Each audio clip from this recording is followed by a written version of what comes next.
యథా రాజా తథా ప్రజ. పాలకుడు కరెక్ట్గా ఉంటే ప్రజలు కూడా కరెక్ట్గా ఉంటారు. పాలించేవాడు దుర్మార్గుడైతే ఆ రాజ్యంలో ధర్మం వెలువరిస్తుంది. పాలకుడు పాపాత్ముడైతే ఆ పాలన నిండా పాపాల సర్పాలే బుసలు కొడతాయి. తెలంగాణలో ఇప్పుడు జరుగుతున్నది అదే. 10 ఏళ్లు కుక్కిన పేనుల్లా పడి ఉన్న నేరగాళ్లు మళ్ళీ ఇప్పుడు జూలు విదిలించారు.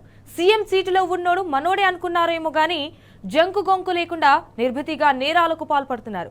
ఒకవైపు పట్టబగలే మర్డర్లు, మరోవైపు పసిపిల్లల మీద కామాంధుల అఘాయిత్యాలు. మానభంగ పర్వంలో మాతృ హృదయ నిర్వేదం. పోలీసు పడగ నీడలోనే ఈ దారుణాలన్నీ జరగడం అత్యంత దుర్మార్గం.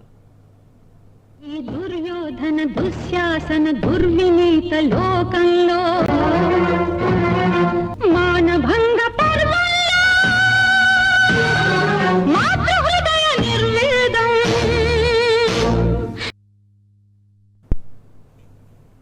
రైట్. కరీంనగర్ జిల్లా కొత్తపల్లి మండలంలో జరిగిన దారుణం వింటే ఆడపిల్లల తల్లిదండ్రులకు ఒళ్ళు జలదిస్తుంది. ఓ గ్రామంలో బాలికపై 2 యువకులు అత్యంత హేయంగా లైంగిక దాడికి పాల్పడ్డారు.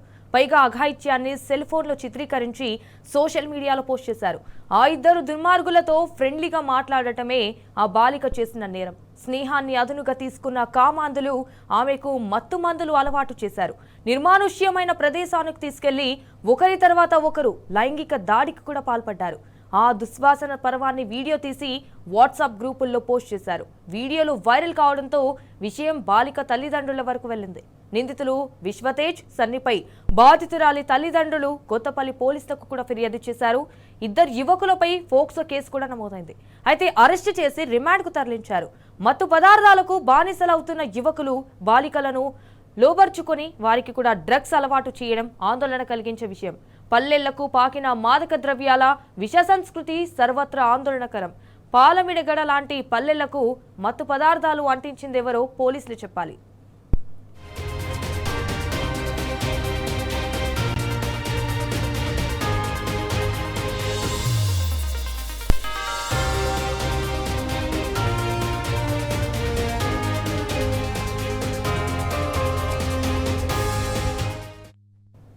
రైట్. ఇక ఇన్సిడెంట్ కి సంబంధించి మరిన్ని డీటెయిల్స్ మా ప్రతినిధి వేణు ఫోన్ ద్వారా అందించడానికి అయితే సిద్ధంగా ఉన్నారు. రైట్ వేణు, చెప్పండి, ఇన్సిడెంట్ కి సంబంధించిన అప్డేట్స్ ఏంటి?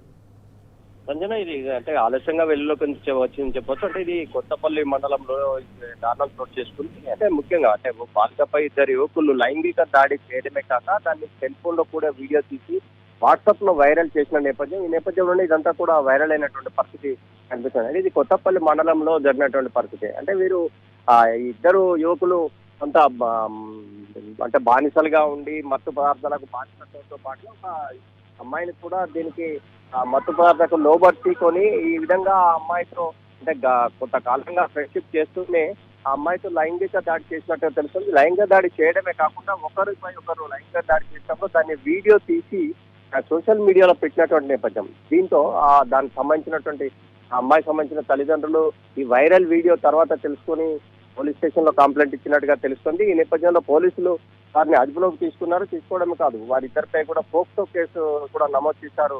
సంజన, అంటే ముఖ్యంగా మత్తు పదార్థాలకు యువకులు బానిసలు అవుతున్న నేపథ్యంలో ఇలాంటి సిచ్యువేషన్స్ జరుగుతున్న పరిస్థితి అయితే తెలుస్తుంది.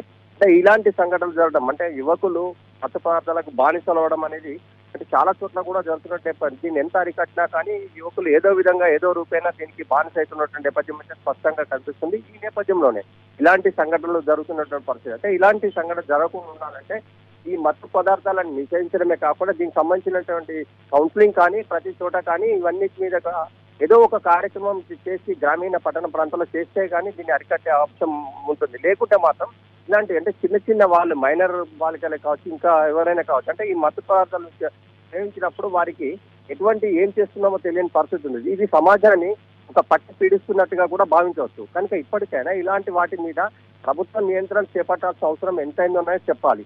ఏదేమైనా కానీ ఈ సంఘటన మాత్రం చాలా దురదృష్టకరమని చెప్పాలి. కానీ ఇప్పటికే పోలీసులు వారిద్దరి మీద పోక్సో కేసు నమోదు చేశారు. రిమాండ్ కూడా పంపించినట్టు తెలుస్తోంది. సంజన,